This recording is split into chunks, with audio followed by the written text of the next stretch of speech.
ठाकुर सेवा, जैसे आपको कि अब हम सेवा में रहेंगे तो हमारा काम कौन करेगा? तो पूरी सृष्टि तुम्हारे काम से चल रही है, तुम्हारे चलाए चल रही। अरे कुछ समय, घड़ी दो घड़ी तुम ऐसी निकालो जिससे एकांत चित्त से आनंद पूर्वक अपने लाडले ठाकुर को दुलार कर सको। उनको श्रृंगार करो, भोग लगाओ, आरती करो, 4 परिक्रमा करो, साष्टांग दंडवत करो। जीवन का परम लाभ है ये। पर नहीं, आप खाएंगे हलवा, गरम गरम पकौड़ी, चाय, और ठाकुर जी के सामने वो सफेद वाले दाना नहीं आते, चिरौरी रख दो अरे भाई तुम क्या कर रहे हो? चोरी कर रहे हो तुम। घर में ठाकुर विराजमान, घर के मालिक विराजमान है। हमें जल्दी ऑफिस जाना है, गरम गरम परेठा, ये वो सब, और ठाकुर जी के सामने। हम तो देखते हैं जैसे कोई ठाकुर जी के दर्शन कराने के लिए लाता है तो 4 टाफी, वो भी प्लास्टिक से लिपटी हुई। मतलब देख केवल ले, खा भी नहीं सकते हो क्योंकि प्लास्टिक लगी हुई, ऊपर कवर एकदम ऐसे रखे हुए हैं। वो बोले हमारे लड्डू गोपाल हैं। जब गोपाल हैं तो टॉफी खोल पाएंगे क्या? अगर आपको टॉफी पवाली है तो आप खोल करके सुंदर एक कटोरी में रख करके थे, ऐसे 4 दाने चिरौरी रख दिए, कटे हुए मिश्री के टुकड़े रख दिए। अरे अनंत ब्रह्मांडों का भरण पोषण करने वाला तुम्हारी चिरौरी के लिए मर रहा है। हाँ, अगर तुम्हारे पास केवल चिरौरी ही है तो वो तृप्त हो जाएगा। तुम खाओ हलवा, उसको रखो, चिरौरी तुम पहनो, एक से एक बढ़िया कपड़ा, और ठाकुर जी के लिए अलग कपड़ा होता है दुकानों में, वो ठाकुर जी के लिए लेना है। पूजा, सत्यनारायण की पूजा की सामग्री गांव में जो परचून की दुकानें होती हैं कस्बों में, उनमें अलग होती है। बोले सुपारी देना, तो बोले पूजा के लिए, बोले हाँ, वो सड़ी सुपारी का अलग बैंक होता है, वो पूजा के लिए जाएगा। प्रभु के लिए तुम ऐसे चिरौरी रख देते हो। वो नारियल भी जिसमें पाली लहो, देखो ना कथा, सत्यनारायण की कथा करनी, हमें नारियल दे दो। वो सूखा नारियल जो किसी काम में ले जाएगा, सत्यनारायण के पास जाएगा। वो कपड़ा टून का ना पहन सकते हैं, ना ओढ़ सकते हैं, ना बिछा सकते हैं, ना पोछा लगा सकते हैं। वो ठाकुर जी के लिए बलिहारी है श्रद्धा। तो भी ठाकुर जी भी ऐसी व्यवस्था करते हैं, ना पहनने लायक, ना ओढ़ने लायक, ऐसा तुम्हें नया जीवन देंगे। जरूरत ही नहीं पड़ेगी कपड़े की, घूमो वैसे ही। हाँ, जरूरत ही नहीं पड़ेगी, अन्य योनिया है नहीं, कोई जरूरत नहीं है, घूमो। इसलिए सावधान। भगवत सेवा का तात्पर्य है उत्तम भोग लगाए मोर मरकट को से। स्वामी जी महाराज परम विरक्त, वैराग्य की चरम सीमा स्वामी श्री हरिदास जी, लेकिन उत्तम भोग लगाए ठाकुर जी को। उत्तम उत्तम, तुम्हारे पास जो कुछ है उसमें सबसे बढ़िया भोग बनाओ। धन्ना जी के पास बाजरा की रोटी भी पूरी नहीं थी कि भरपेट पाले, तो 1 रोटी रोज ठाकुर को रखते थे। आधी ठाकुर जी पाते थे, आधी आप पाते थे। सुदामा जी के पास कौन सा माखन मिश्री था? वो तंदुल जो पछोरने से बाहर निकलते हैं, किसी काम में नहीं, वो लेके गए थे। ठाकुर जी पाते हो कहते आज मैं तृप्त हो गया। सबरी जी के पास क्या था? क्या था? जंगली बेर, कहीं कड़ुआ कसैला ना हो, इसलिए चख के मेरे रघुनाथ जी को कहीं कसैला ना लगे। प्रभु वाह वाह करके पा रहे। विदुरानी जी ने कौन सा 56 भोग पवाया? केले के छिलके, भाव दशा में डूबी हुई। देखो हमारे ठाकुर को कुछ नहीं चाहिए, भाव से समझिए। ये बिहारी जी को 4 घंटे बैठने के लिए 10-10 लाख रुपए का फूल बंगला निकला, काम थोड़ी चलाया जाता है। अरे हमारे लाडले सरकार है, अगर 4 घंटे बैठ गए 10 लाख खर्चा हो गया तो क्या? अनंत ब्रह्मांडों का सृजन करने वाला ठाकुर हमारे पास नहीं है, तो ठाकुर जी को आपका भाव चाहिए। और आप तो सो बढ़िया पलंग में, और ठाकुर जी को एक छज्जा में विराजमान किए, छज्जा में ऐसे उतर नहीं सकते, मतलब कूदे तो वैसे ऊंचे, अगरबत्ती दिखा दी चले। आप तो ऐसे नहीं, अपने लाडले ऐसे प्यार करो, ऐसी जगह सिंहासन रखो कि उतर कर अगर आपके वन विहार करना चाहे तो उतर लेना, ऐसा विराजमान करो आराम से। वो एकदम उसे दीवार में ऐसी जगह, या तो बाहर वाले कमरे में, अपने कमरे में तो ठाकुर जी रहेंगे ही नहीं। अरे भाई अगर घर में ठाकुर जी तो उठते बैठते निकलते, उनके दर्शन हो रहे, चोरी क्या? तुम तो हमारे घर के माई बाप हो, सब देखो, चोरी क्या आपसे? आपको जो अच्छा ना लगे सुधार देना, ऐसे रहना चाहिए। बिल्कुल भगवत प्राप्ति निश्चित है। ये सेवा पद्धति है, बड़े भाव से आप इसको स्वीकार कीजिए। हमारे लाडले बड़े कृपालु हैं। अरे जहर पिला रही है छाती में लगा के तो परम पद दे रहे हो, तुम दूध पिलाओगे तो तुम्हें परम पद नहीं मिलेगा। पूतना जहर लेकर के पिला रही बाल गोविंद को, अभी 6 दिन के ठाकुर हैं, उसे परम पद प्रदान किया, और आप रोज सुंदर सुंदर भोग लगा रहे हो और तुम्हें भगवत प्राप्ति नहीं होगी। ठाकुर जी की आरती उतार रहे हो, बलिहारी जा रहे हो, उनके सामने कीर्तन कर रहे हो, नृत्य कर, विश्वास तो करो ना, तुम्हें भगवत प्राप्ति हो जाएगी। आस्करण जी ने एक चौकीदार पूजा गृह के बाहर बैठाल दिया और कहा कोई भी भीतर आने ना पावे, क्योंकि एक बार भी सेवा में विक्षेप मुझे बर्दाश्त नहीं। तो ठीक 10 घड़ी का इन्होंने भी नियम, जो नियम लो उसका निर्वाह करो। 4 घंटे।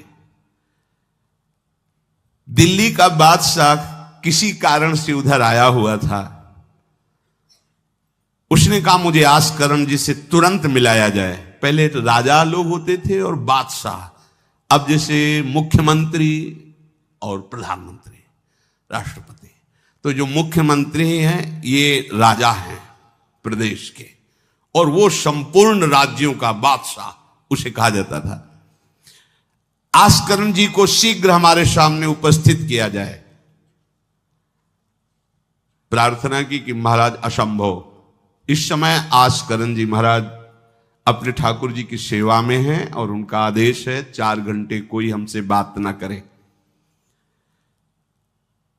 आस्करण जी को सूचना देने के लिए बार बार सेवकों को आदेश किया, पर कोई भी सेवक बादशाह की आज्ञा पर नहीं उतरा। हम अपने राजा से ऐसा नहीं प्रार्थना कर सकते। 4 घंटे। बादशाह को बहुत कष्ट हुआ कि हमारी आज्ञा का उल्लंघन। तुरंत आदेश किया सेनापति को, बुलाओ, देखते हैं कि हमारी आज्ञा का उल्लंघन का परिणाम क्या होता है। सेनापति तुरंत उपस्थित हुआ। इस नगर के सबको दंड दिया जाए और बंदी बनाकर आस्करण को हमारे सामने लाया जाए, क्योंकि बादशाह है। अब अहम तो विराजमान है ही है, कोई परमहंस थोड़ी है कि अहंकार लीन हो गया है। बताया गया कि ठाकुर सेवा में, भगवत आराधना में 4 घंटे उनके पास कोई सूचना नहीं पहुंचाएगा। बादशाह की आज्ञा का उल्लंघन करने के कारण सब सैनिक जितने थे दब रहे थे। महाराज की तो आज्ञा है कि सूचना न दो, पर यहां तो सब गड़बड़ हो रहा है। बादशाह ही नाराज हो गया। बड़ी घबराहट पूरे नगर में फैल गई और पूरे सैनिकों में फैल गई। ये नरवरगढ़ ग्वालियर से दक्षिण में है। आस्करण जी ना शिकार खेलते थे, ना किसी को दंड देते थे, बस केवल भगवत सेवा, नाम जप, नाम कीर्तन। पूरे नगर को सब सुविधा, सबके घर में ठाकुर सेवा, सबके यहां नाम कीर्तन सुनाई देना चाहिए। जिसको जो जरूरत हो राज दरबार से ले जाए।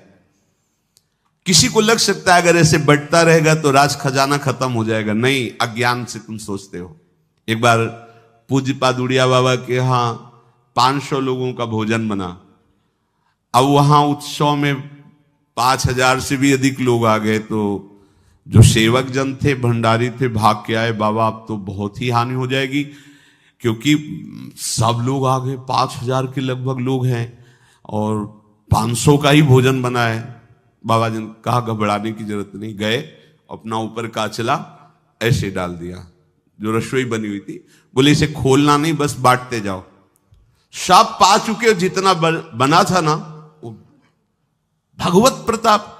हरिराम व्यास जी की बेटी का ब्याह, रात्रि में बारातियों के स्वागत के लिए एक से एक सुंदर पकवान बने हुए थे, क्योंकि जिनके चेला मधुकर शाह राजा थे उनके पास कमी क्या, सब सुविधाएं। हरिराम व्यास जी ने सोचा ये संसारी आदमी इतने सुंदर सुंदर पकवान पाएंगे, ये तो ठीक नहीं है। वृंदावन के संत जन लेंगे तो अपने ठाकुर का भोग लगाएंगे, पाएंगे, कीर्तन करेंगे। कोतवाल को बुलाया वृंदावन के और कहा सब वैष्णव जनों को कह दो कि तुरंत आ जाओ, रमनिया ले जाओ। देखो कैसी भावना है, बेटी का ब्याह है। बोले संसारी आदमी बराती क्यों पाएंगे। अब आप हो तो कहते अरे इज्जत चली जाएगी, बाबा जी को खवाने से क्या इज्जत है। बरातियों को खवाएंगे तो इज्जत बनेगी। ये किसकी? देहाभिमानियों की। और अपनी इज्जत क्या है? श्यामा श्याम। अगर रसिकों को पवाएंगे तो हमारी इज्जत बन जाएगी, श्यामा श्याम प्रसन्न हो जाएंगे। तो श्यामा श्याम प्रसन्न हो जाएंगे, बराती भूखे रहेंगे? ऐसा कैसे हो सकता है? ऐसा हो ही नहीं सकता है। हरिराम व्यास जी के, अब उनके लिए तो कोई रोक नहीं, उन्हीं की बेटी का तो ब्याह है, जो भंडारे में सब जमा थे, लड्डू गुलाब जामुन ये वो सब भर भर के अमनिया, ले जाओ ले जाओ। अब ब्रजवासी संत जन सबको बांट दिया, पर जितना भंडारा था उतना नहीं बना रहा। कर तुम अकर तुम अन्यथा कर तुम सर्व समर्था सा ईश्वरा। तुम प्रभु के लिए समर्पित हो तो तुम्हारे यहां हानि कैसे हो सकती है कि हम भाई ठाकुर सेवा में समय देंगे तो हमारा काम बिगड़ जाएगा, ठाकुर जी की भोग राग की बात करेंगे तो पैसों की कमी हो जाएगी। पक्की मूढ़ता है ये, ऐसा व्यापार है ठाकुर सेवा संत सेवा। ऐसे करो और कई गुना बढ़कर के हाथ में आ जाएगा, देख लेना। क्योंकि सब दुखों का कारण पाप है, और जब ठाकुर सेवा संत सेवा तो इससे पाप नष्ट होते। जे ही पाप नष्ट हुए सुख का मार्ग खुल गया, पर अज्ञानी जानता नहीं है। अब बादशाह के आदेश से हड़कंप मच गया। कही के पठाई कहो कीजिए लड़ाई, सुनी रुचि उपजाई चली पृथ्वी पति आयो है। पर्यो सोच भारी तब बातियों विचारी कही, आप एक जावो गयो अचरज पाई है। सेवा करी सिद्धि साष्टांग होई के भूमि परे, देखी बड़ी बेर पांव खड्ग लगायो है। कट गई एड़िए पे टेढ़ी हूं न भौं करी, करी नित नेम रीति धीरज दिखाई है। बादशाह ने कहा आखिरी हुक्म है, आस्करण को हाजिर किया जाने, संपूर्ण सेना से विध्वंस मचा देंगे, नरवर गण को पूरा नष्ट कर देंगे। जो प्रधान सेना नायक था वो हाथ जोड़ करके बादशाह से बोला कि आप समझो, हम आपके सेवक हैं, आपसे लड़ कैसे सकते हैं, आप बादशाह हो। पर मेरी प्रार्थना है आप अकेले जाकर के देख लीजिए, आस्करण जी सेवा में है, अकेले जाकर बात कर। हम सूचना नहीं दे सकते पर आपको रोक नहीं सकते, आप जाकर के बात कर लीजिए। बादशाह को लगा कि बात तो सही कि हमारे ही अनुकूल है, ये कोई वैरी तो है नहीं, चलो कोई अंगरक्षक नहीं। और स्वयं अंदर जाकर के देखा तो सारी सेवा हो चुकी थी, ठाकुर जी की साष्टांग दंडवत कर रहे थे। सत्संग में भी कहा है कि आप लोगों का जैसे शरीर स्वस्थ है तो साष्टांग दंडवत का नियम लेना चाहिए। अपनी ठाकुर सेवा करके 5, 7, 11, 21, 51, 108 अपने ठाकुर जी को 4 परिक्रमा की, कहीं से भी 108 दंडवत। एकोपि कृष्ण कृतः प्रणामो दशाश्वमेधा व्रतेन तुल्यः, दशाश्वमेधी पुनरेपि जन्म कृष्ण प्रणामी न पुनर्भवाय। ये भीष्म जी बोल रहे हैं, एक बार हमारे श्री कृष्ण को कोई साष्टांग दंडवत कर दे, 10 अश्वमेध यज्ञ का फल अवभृत स्नान का उसे प्राप्त होता है। पर 10 ये अश्वमेध यज्ञ करने वाला पुनर्जन्म को प्राप्त होता है, पर एक बार श्री कृष्ण को साष्टांग प्रणाम करने वाला पुनर्जन्म को प्राप्त। दशाश्वमेधी पुनरेपि जन्म कृष्ण प्रणामी न पुनर्भवाए। अपने पास तो भगवत प्राप्ति के लिए बहुत से अस्त्र हैं, केवल नियम पूर्वक प्रयोग करो, माया का प्रवाह बंद हो जाएगा। ठाकुर सेवा के बाद करना चाहिए साष्टांग दंडवत। हमने महापुरुषों को देखा है, गुरुजनों को देखा है। अब शरीर उस लायक नहीं तो भाव से कर लीजिए। अगर शरीर स्वस्थ है और आप करने लायक हैं तो जरूर, जैसे माताएं बहनें सखियां हैं तो पंचांग, एक पंचांग दंडवत की खड़े हो गए, हाथ जोड़ा, मंत्र अंदर स्मरण किया, फिर पंचांग 5, 7, 11, 21, 51 ऐसा करना चाहिए। आस्करण जी भगवत सेवा करके साष्टांग दंडवत कर रहे थे नियम पूर्वक। अब ये तो पता चल गया कि कोई आया है, पर ना नजर दी, ना बात की, ना रुके, उठे साष्टांग दंडवत, फिर उठे, फिर साष्टांग दंडवत। बादशाह खड़ा देखता रहा, ये तो ना हमारी तरफ देख रहे हैं ना बोल रहे हैं। बहुत देर हो गई, चुपचाप। पद का अभिमान होता है। अब वो बादशाह ठहरा, खींची तलवार, म्यान से निकाली और जब ये साष्टांग हुए तो मारा ऐसे, तो एड़ी उड़ गई, कट गई एड़ी आस्करन जी की। लेकिन आस्करन जी ने ना दंडवत रोकी, ना मुड़ करके देखा, खून की धार बह रही। निष्ठा देखिए, यह है अनन्य भक्ति की निष्ठा। नहीं कहा कि अब रुक गए, कुछ नहीं, वैसे ही खड़े हुए, फिर साष्टांग दंडवत, फिर खड़े, खून से लथपथ हो रहे, कोई कष्ट का अनुभव नहीं दिखा रहे कि आओ कहे या पीछे मुड़ करके देखे। अब तो धैर्य छूट गया बादशाह की, ये मेरे से तो अपराध बन गया, ये कोई नाटक नहीं कर रहे, ये तो सच्ची में महान भागवत है। क्योंकि जो पद का अभिमानी जन होता है वो ये नहीं जानता है कि भक्ति क्या होती है, भक्ति का स्वरूप क्या होता है, भक्तों की निष्ठा क्या होती है। उनको तो लगता है कि मैं अमुक पदाधिकारी हूं, मैं इतना, तो ये बाबा जी लोग भीख मांगने वाले, इनके आगे क्या जमीन में बैठे, हमारे लिए कुर्सी की व्यवस्था नहीं होगी क्या? हमारे को इस पद का अभिमान जो मिला है उसका सम्मान होना चाहिए। तो वो जिस पद में है, इस सृष्टि में कोई वो पद नहीं है, वो हरिदास पद में है, हरि पार्षद। तुम तो मायाकृत सृष्टि के किसी पद पे होगे, वो मायापति के निजी पार्षद हैं। तुम्हें दिखाई देता है भिखारी है, तुम्हें दिखाई देता है भिक्षुक है, नहीं नहीं, वो इतने बड़े बादशाह के ऐसा बादशाह पैदा ही नहीं हुआ है? चाह मिटी चिंता मिटी, मनुआ बेपरवाह, और जिनको कछु न चाहिए वो साहन के साह। नरपति सुरपति लोकपति, जिनके भावे घास, जिनके भावे घास, रहे परमानंद में तज सबही की आस। गर्दन उतार दोगे, अगर हरि का विधान होगा तो शरीर ही नष्ट होगा, नहीं तो हमें छू भी नहीं सकते, हमारे स्वरूप को नहीं छू सकते। भक्त अपनी निष्ठा पे होता है। एक बार भी आस्करन जी ने मुड़ करके नहीं देखा बादशाह की तरफ। अब तो धैर्य छूट गया बादशाह की, गलती हो गई हमसे। ऐसा ही होता है। नवलदास जी को वृंदावन से हरिवंश महाप्रभु के शिष्य थे, तो बादशाह तुर्की था, उसके मन में वैश्यकुल के प्रति बड़ी ईर्ष्या पैदा हुई थी। तो उसने कहा भारत में वैश्यकुल नहीं रह जाना चाहिए, नष्ट कर दो। आतंक स्वरूप उनका काटना मारना, लाखों वैश्यों का कत्ल कर दिया। पता चला कि दूसर वैश्य एक वृंदावन में भी है। आए, उनको बंदी बना लिया, सामने पेश किया, कहा सर झुकाओ। कहा तो झुक चुका है एक जगह, राधा वल्लभ लाल के चरणों में। अनंत कोटि ब्रह्मांडों के बादशाह के सामने सर झुक गया है। अब तू तो एक भूमंडल का जबरदस्ती बादशाह बना बैठा है। बोले जंजीरों में बांध दो इसको, रोज कोड़े लगाओ, भोजन मत दो, फिर इसको हम दंड निश्चित करेंगे, देखते हैं, बहुत अपने अभिमान में है। बांध दिया। सुबह कोड़े लगाने गए तो जंजीरें पड़ी थी और कुछ नहीं था। फिर खोजा तो वृंदावन में राधा वल्लभ जी के दर्शन के, फिर बांध के ले गए।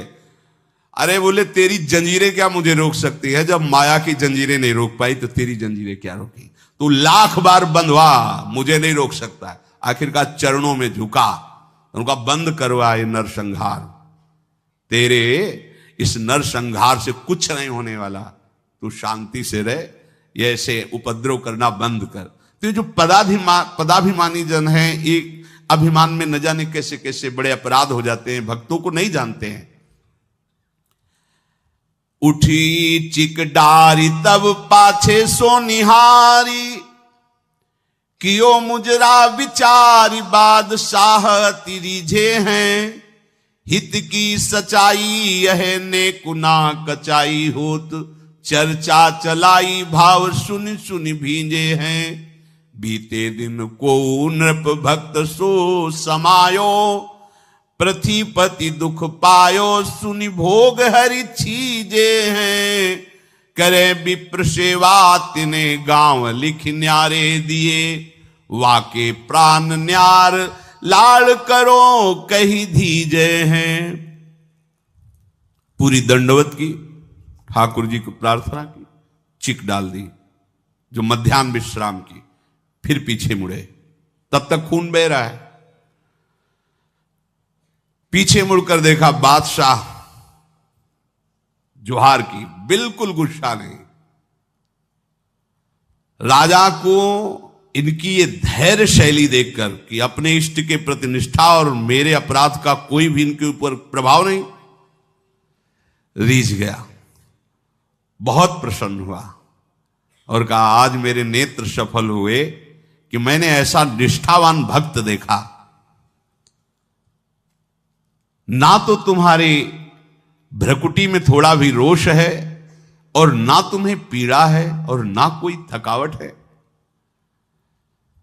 हम आपसे वार्ता करना चाहते हैं, क्या है आप में ऐसी सामर्थ्य कहां से आई कि आपने अपनी निष्ठा छोड़ी और तलवार से एड़ी काट दी। एड़ी, अरे ऐसे काट, जरा सा कुछ लग जाए तो देखो कैसा लगता है। एड़ी कट गई, खून निकल गई, दंडवती बंद नहीं हुई। जब वो बैठ करके भगवत भक्ति की बात की, बादशाह के आंसू आ गए।